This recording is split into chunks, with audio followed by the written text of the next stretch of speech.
In part 3 of the podcast, I will be analyzing a topic that was either brought up in the film or was going on at the time of the film's release. The Great Kanto Earthquake is referenced in the film many times during the Tokyo earthquake sequence of scenes in the Submersion of Japan. This earthquake in the movie is in fact referred to as the Second Great Kanto Earthquake. That part of the movie is a modern remake of the 1923 disaster. The Submersion of Japan was made and released in 1973, which was the 50th anniversary of the Kanto earthquake. September 1st, 1973 was the first day of shooting for the Submersion of Japan. The Great Kanto earthquake happened on September 1st, 1923 at 11:58 and 44 seconds a.m., so just about a minute before noon. It was a megathrust earthquake. The magnitude I've seen most commonly is 7.9, which is a major event for sure.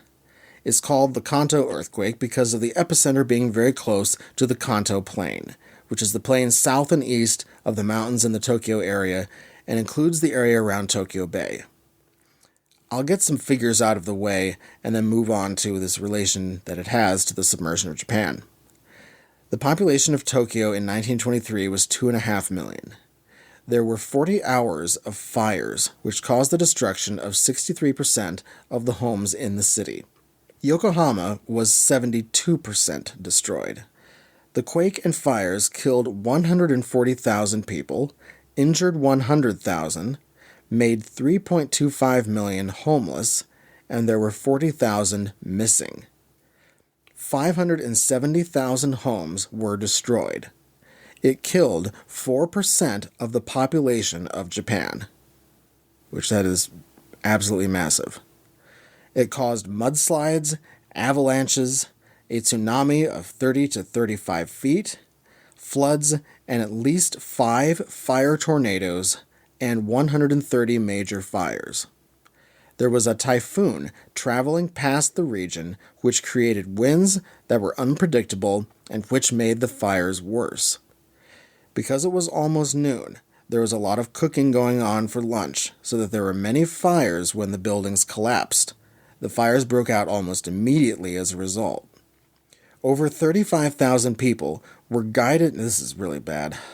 Over 35,000 people were guided to an open space called the Clothing Department of the Imperial Japanese Army.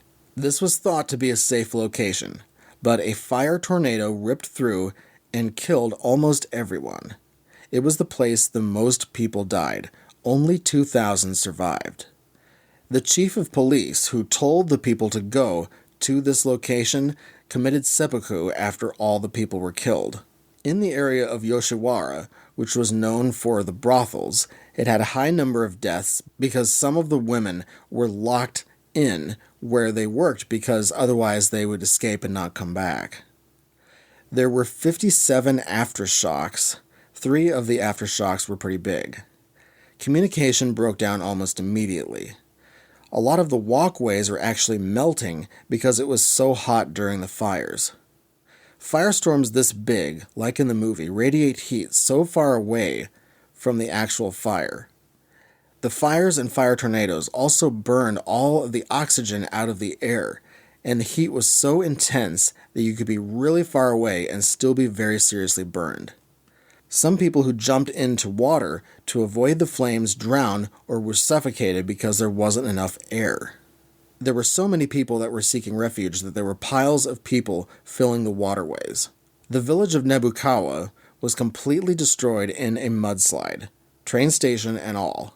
The battle cruiser Amagi was at Yokosuka. It was being built at the time and was in dry dock.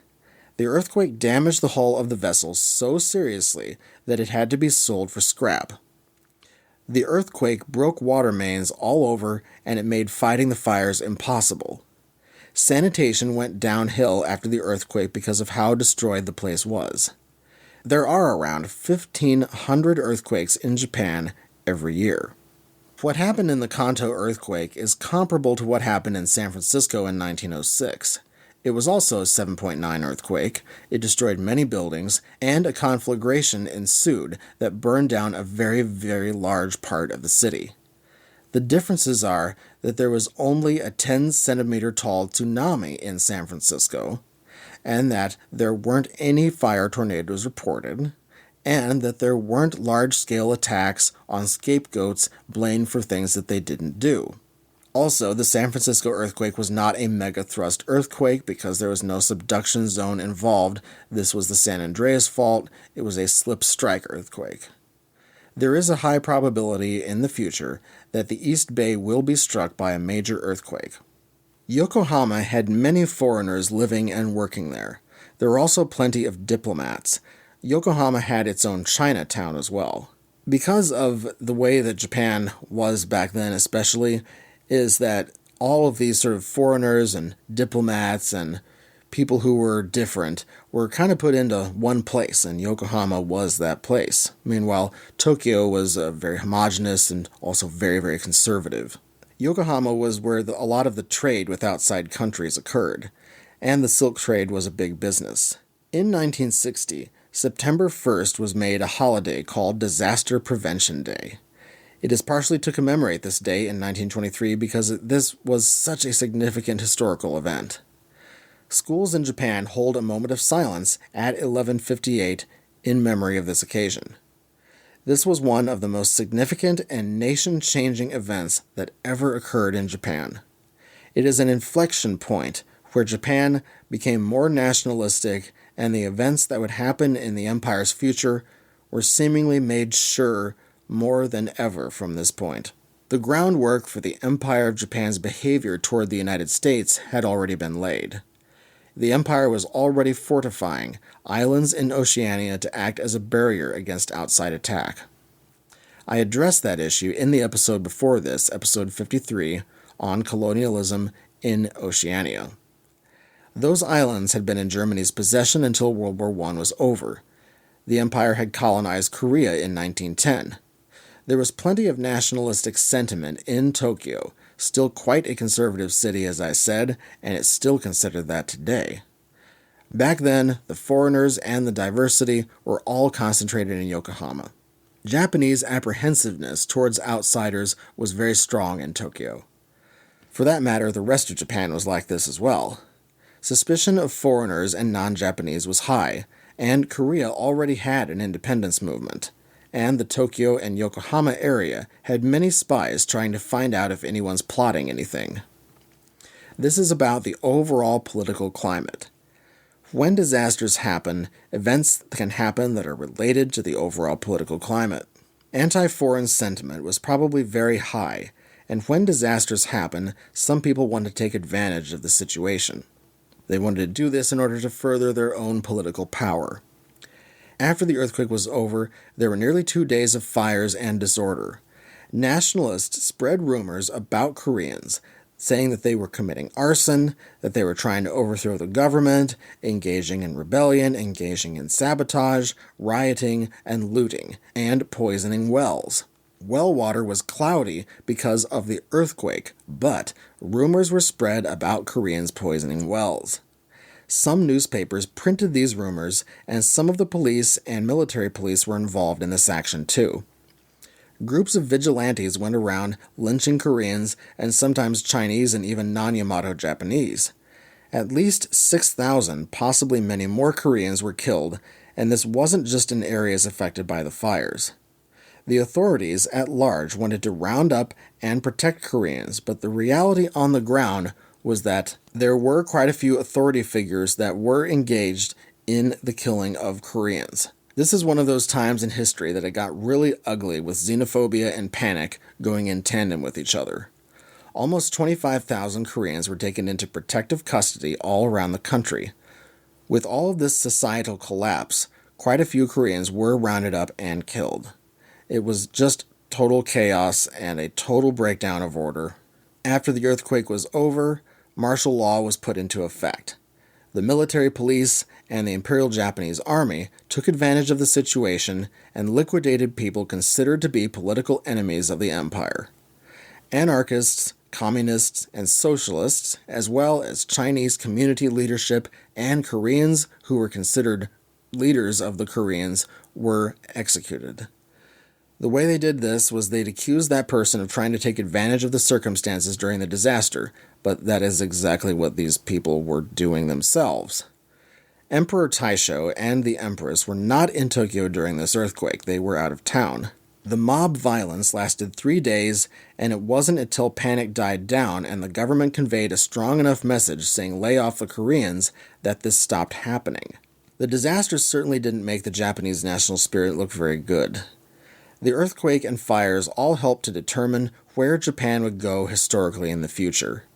Many Japanese thought that the earthquake was about them being paid back for their Western consumerism and their extravagance, even their supposed giving in to immorality. So the democracy and the roaring 20s atmosphere that America was enjoying got cut short in Japan. Many Japanese got too introspective, saying the earthquake was punishment for them being self-centered and morally degenerate. This was what state Shinto had encouraged them to think. There was a correction in the national dialogue from democracy to imperialist rhetoric about how not to fall victim to the excesses of democracy. Kawasaki was another area hard hit in the Kanto earthquake. Currently, Kawasaki has a high population of Koreans. There were 2 anti-Korean demonstrations by nationalist groups recently that were planned for Kawasaki, and a new hate speech law has prevented one of those demonstrations from happening. So it seems that old habits die hard, and these overall sentiments in the national political dialogue and the political environment still exist today. The anti-foreign and anti-outsider sentiments are still shared by some. There's definitely not much of this anti-foreigner violence being shown in the Submersion of Japan. However, there is a prevailing sentiment that the Japanese are now the outsiders themselves. They are losing their country, and now they have to beg to be saved. So the tables have turned. They are refugees themselves, and they have to go to other countries that they haven't necessarily been friends with over time, and so now those countries are holding all the cards. That puts many Japanese watching this movie in what I wouldn't doubt would be an uncomfortable position. They are watching a movie that challenges their thinking about outsiders, because in this story, they are the outsiders with no place to call a home country. So they have to put up with other countries who decide their fate. They have to depend on countries like Australia. They have to give the Australian Prime Minister an artifact in order to try to gain favorable feeling from him. And then behind closed doors, the Prime Minister says that the Japanese will use Australian resources for them to build their own country again. And that's turning the xenophobia on its head, because the concern right after the Kanto earthquake was that the Koreans were overthrowing the government and the Chinese were building their own country in Yokohama, and that they were going to bring all of this foreign influence into Japan. In the Submersion of Japan story, the other countries are worried about Japanese people creating their own settlements, and that they will influence the countries that they're refugees in. So Japanese are the new outside influencers. In this story, the Second Kanto earthquake and Japan's demise overall creates many refugees, and it kills a much higher number of people, and it foments anti-Japanese sentiment in the world by having to ask all these other countries to let them in. To the Japanese, it's about their survival as a people, but to the host countries, they're a complex question to be processed and then dealt with. They become a burden and a political football in the future, I'm sure. The Japanese in this story have to face what the Koreans and other foreigners had to face in Japan 70 years ago. They must worry about their very survival in a potentially hostile new location away from their home country. That's astonishing the way this works. Like I said, this movie could be considered a horror movie depending on who's watching it. The recovery effort was fast and unprecedented in size. The U.S. gave the most aid, and it was delivered by the Pacific Fleet. When the vessels came into the bay, the Japanese Coast Guard told the USS Stuart that Japan doesn't need their help. This aspect of the aftermath of the earthquake made no sense to me, and then obviously it did 1 second later. They had too much pride and didn't want to look like they couldn't handle things on their own. And they were also suspicious of us, that they thought that we had some sort of ulterior motive or that we were trying to influence them from the outside with the aid. The authorities actually tried to stop the ships from landing, saying we don't need any food. The way the U.S. went around this was to compromise and leave the food on the docks for the Japanese authorities to then take possession of to distribute. That way, it wasn't Americans giving food and other aid to the victims of the disaster. There were also many donations from civil society organizations such as charities. The first time this phenomenon occurred was after the earthquake in Lisbon, Portugal in 1755. This connection between the U.S. and Japan, this outpouring of supplies, money, food, clothing, it was likely the best moment between the two countries before World War II. However, some Americans accused the Japanese of not being thankful for what was donated. But the thing is, the foundation of U.S.-Japan relations had many cracks of its own, and a true alliance between Japan and the U.S. would not happen until Japan genuinely democratized from the top down. Things would get much worse before they would get better, obviously. It wasn't this that made the disaster infamous. It was more about the killing of the Koreans and the steps further into totalitarianism that the Japanese military and government made. Things only got worse between the U.S. and Japan after the recovery effort. The 1920s are a pretty xenophobic time in the U.S. anyways, and there were a lot of immigration restrictions. As the Empire of Japan kept expanding, the more Americans objected to it. When the U.S. cut off a lot of oil, this caused Japan to decide to attack Pearl Harbor in an attempt to knock out the entire Pacific Fleet. Relating this aspect with refusing aid after the Kanto earthquake to the submersion of Japan is rather interesting. After the 23 earthquake, the authorities were too proud and mistrustful to want to accept aid, but in the submersion of Japan they have no choice but to bow down on their knees and beg other countries to take refugees from their sinking country. So they have to swallow their collective pride and their individual pride, and then they have to ask for help from countries that they don't exactly have great relations with. After the earthquakes and the fires were over, a previous prime minister, Count Ganohyōe Yamamoto, became prime minister. He had been an admiral in the Imperial Japanese Navy. He was prime minister from 1913 to 1914. He was a supporter of democracy and was not on the right endpoint of the political spectrum. After the earthquake, the government recalled him and made him prime minister and installed an earthquake cabinet. The cabinet and Yamamoto were tasked with reconstruction of the city and restoration of public services. He served for 11 months or so as prime minister. One thing the government and the people considered doing was moving the capital of Japan out of Tokyo and back to Kyoto, where it had been for a long time before. This idea was ruled out. But was it a good idea? Was that prudent? I do see merit in this kind of consideration. But humans aren't very good at going to places that are less free of disasters. Tokyo is obviously a good place to build a city if you're just looking at the map. It's a plain with a bay and easy access to the Pacific. New Orleans is at the mouth of a river and at the south end of a large lake next to a gulf. Chicago is at the mouth of a river next to a lake, on one of the biggest watersheds in North America. But there aren't any disasters that can take out a whole city like Chicago, at least natural disasters. Tokyo can be hit by so many things: volcanoes, earthquakes, typhoons, floods, tsunami. But when these kind of disasters occur, the choice is nearly always to rebuild the city and just try harder next time. If you're in Japan, there are only so many places you can go, and there are a lot of places in Japan still prone to all kinds of disasters. But nature is hard to avoid, and there aren't many places that will never be affected by a calamity of some sort.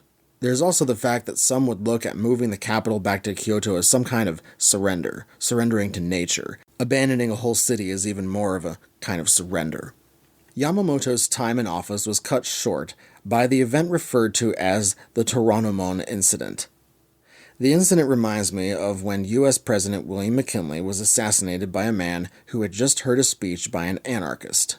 On December 27, 1923, a communist attempted to assassinate Crown Prince Regent Hirohito, who is now known as Emperor Showa. The Crown Prince Regent was in his carriage, and a man by the name of Daisuke Nanba shot at the carriage but missed. The bullet did hit a chamberlain who survived. The carriage was en route to the Diet Building for a ceremony where Hirohito would have opened the newest legislative session of the Diet. Why did the cabinet resign then? They took the blame for the security lapse that easily could have led to the unthinkable. Obviously, there's a monumental level of shame generated by this, so the cabinet and some other officials involved resigned. This was the first of 3 separate assassination plots and/or attempts against Hirohito. To further illustrate the level of shame involved with this, Nanba's family changed their family name and went into self-exile in the Dutch East Indies to escape the shame.